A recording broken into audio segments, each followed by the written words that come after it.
Hello friends, good morning. सब लोग का स्वागत है। नए लोग सब्सक्राइब कर लेना। इस वीडियो में हम लोग 24 नवंबर 2021 की बिजनेस लाइन की काम की क्या न्यूज़ है वो देखने वाले हैं। स्टार्ट करते हैं। सबसे पहले तो जो अभी पार्लियामेंट का विंटर सेशन आएगा उसके अंदर इन्होंने टोटल जो 26 बिल्स लिस्ट किए हैं। तो 26 बिल्स में से ये इकोनॉमिक बिल्स हैं जो कि डिस्कशन के लिए आएंगे, तो ये आगे भी चर्चा का विषय बने रहेंगे अगले लगभग 1 डेढ़ महीने तक। मतलब ये करंट अफेयर्स में बेसिकली अपेयर होंगे। तो कौन कौन से बिल है? सबसे पहला इंपॉर्टेंट तो है basically crypto currency bill. Basically एक ऑफिशियल डिजिटल करेंसी क्रिएट करने का फ्रेमवर्क सेटअप करेगा और जो प्राइवेट क्रिप्टोज है उनको प्रोहिबिट करेगा।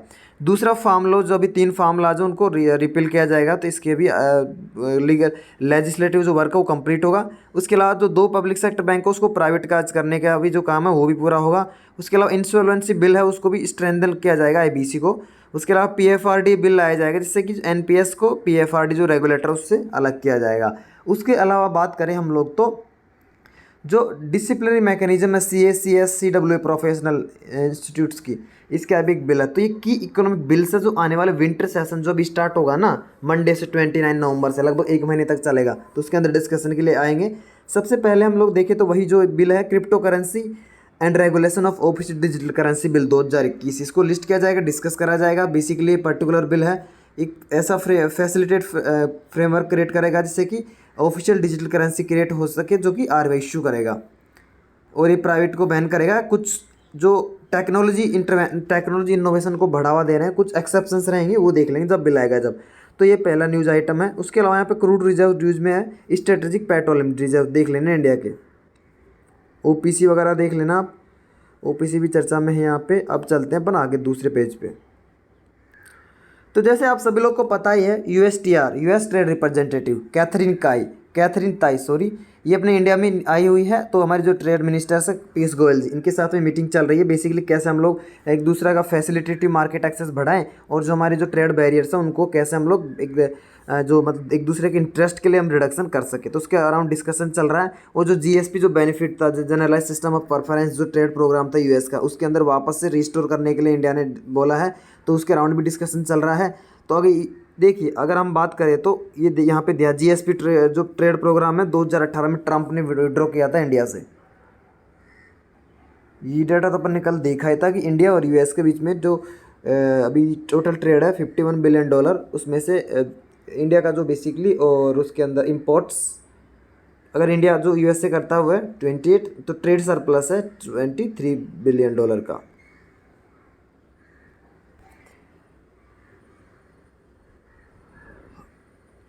अगर हम लोग आगे बात करते हैं तो इसमें से यहाँ पे आरबीआई ऐसा हो सकता है कि दिसंबर वाली मॉनेटरी पॉलिसी में रिवर्स रिपो रेट को 20 से 25% BPS से बढ़ा दे।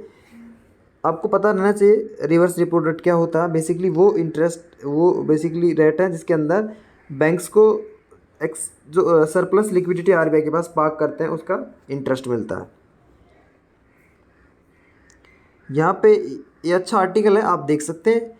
इसमें बेसिकली जो इंडिया और यूएस का जो ट्रेड रिलेशनशिप्स के बारे में की पॉइंट्स यहाँ पे डिस्क्राइब किए इन लोगों ने। तो बेसिकली यही है यहाँ पे। सबसे पहले तो दिया गया है कि हम लोग कैसे इंडिया और यूएस के जो ट्रेड रिलेशंस है उसको कैसे डिस्क्राइब कर सकते हैं। तो यहाँ पे वही सब चीज़ें दी गई हैं कि बेसिकली ये डेटा दिया वहाँ रिसेंट जो यहाँ पे अभी फ़िलहाल मतलब ट्रेड का पोजीशन क्या है। एक्सपोर्ट्स 51 है इंडिया का यूएस को और इंपोर्ट 28 है, तो ट्रेड सरप्लस इंडिया के लिए $23 बिलियन है।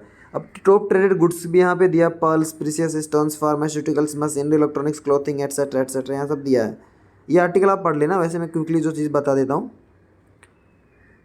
देखो ट्रंप ने आपको पता GSP बेनिफिट्स हटा लिए थे, बोला था कि हमारे नेशनल सिक्योरिटी इंटरेस्ट, हमारे नेशनल इंटरेस्ट के लिए। और साथ में इन्होंने 2 मेजर, एक तो जो स्टील और उसके अंदर एल्युमिनियम के ऊपर काफ़ी उन्होंने टैरिफ्स लगाए थे, तो वो भी इश्यू है। तो अब यहाँ पे जो मेन चीज़ देखी गई है, जो इन्होंने क्या पोटेंशियल एरियाज़ है भाई। हम लोग अब आगे चलते हुए पार्टनरशिप के अंदर पोटेंशियल एरियाज़ कहाँ जहाँ फोकस करेंगे तो ट्रेड अपना ग्रोथ होगा।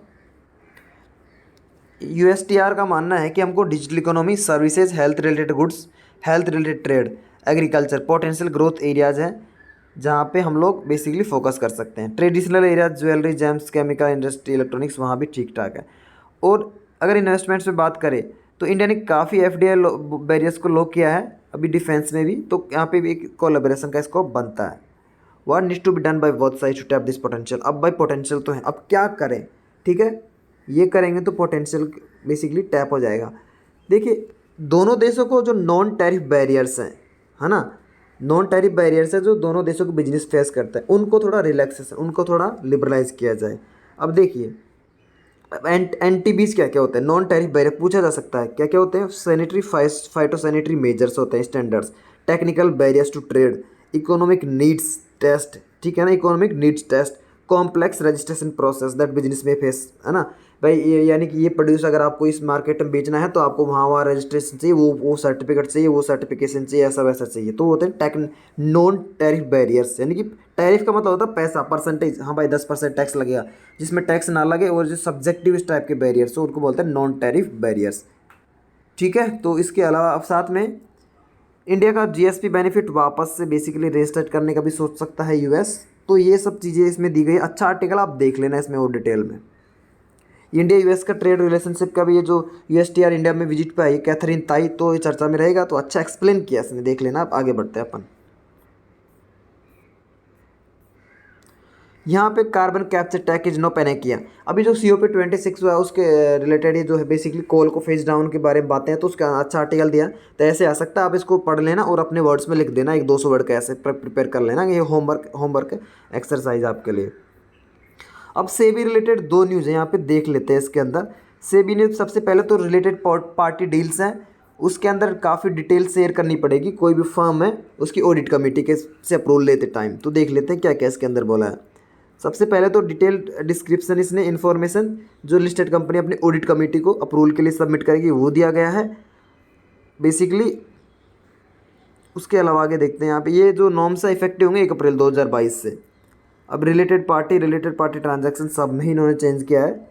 It made changes to the process followed by companies audit committee for approvals of RPT that are material, ठीक है ना, ऑडिट कमेटी देती है अप्रूवल।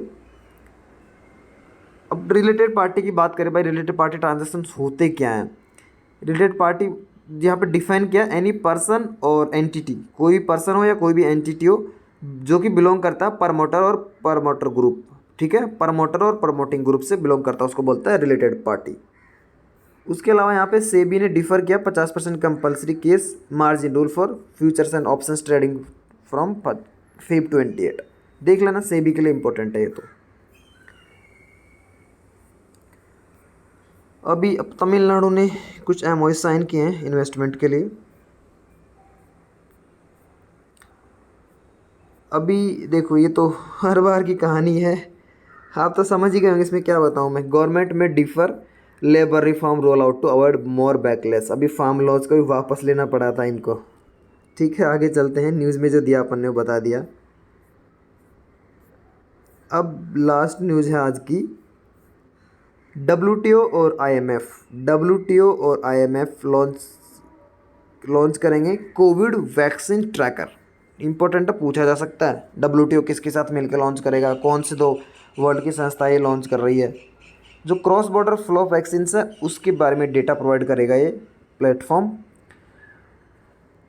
उसके अलावा portal provides an array of data on total vaccine supply, exports by producing economy and by supply arrangement type, imports by income group by continent, supply by, ये सब दिया है क्या क्या डेटा होगा। तो ये जो काम का न्यूज़ था अपन ने देखा आज। उसके अलावा आई थिंक ख़त्म हो गया आज का न्यूज़पेपर। फार्मिंग कम्युनिटी के बारे में आज 2-3 आर्टिकल है यार, देखिए भी देख लेना आप। What is next for farming community, ठीक है ना। अब भाई बिल तो तीनों को रिपील कर दिया, अब आगे क्या होगा, ठीक है। Creating agri infrastructure stopping farmers from quitting farmers challenge, हाँ बेसिकली ये सबसे बड़ा चैलेंज है फार्मिंग सेक्टर के लिए। बेसिकली इंफ्रास्ट्रक्चर बनाओ, और जो यंग फार्मर्स है ना, कोई भी फार्मिंग नहीं करना चाहता, समझ गए आप कितने घाटे का सौदा है, तो कौन ही प्रैक्टिस करेगा। तो 2 बड़े चैलेंज जो आने वाले टाइम में भी आगे 10, 15, 20 साल बाद दिक्कत हो सकती है हमको, ठीक है ना। फार्मर्स कोई फार्मिंग नहीं करना चाहेगा, तो फार्मिंग को लुक्रेटिव और अट्रैक्टिव और प्रॉफिटेबल बिजनेस बनाना अपने आप में इंपॉर्टेंट चैलेंज है इंडियन इकोनॉमी के लिए। तो मैं वीडियो एंड करता हूँ, नए हो तो सब्सक्राइब कर लेना। How powerful is an Invisalign smile?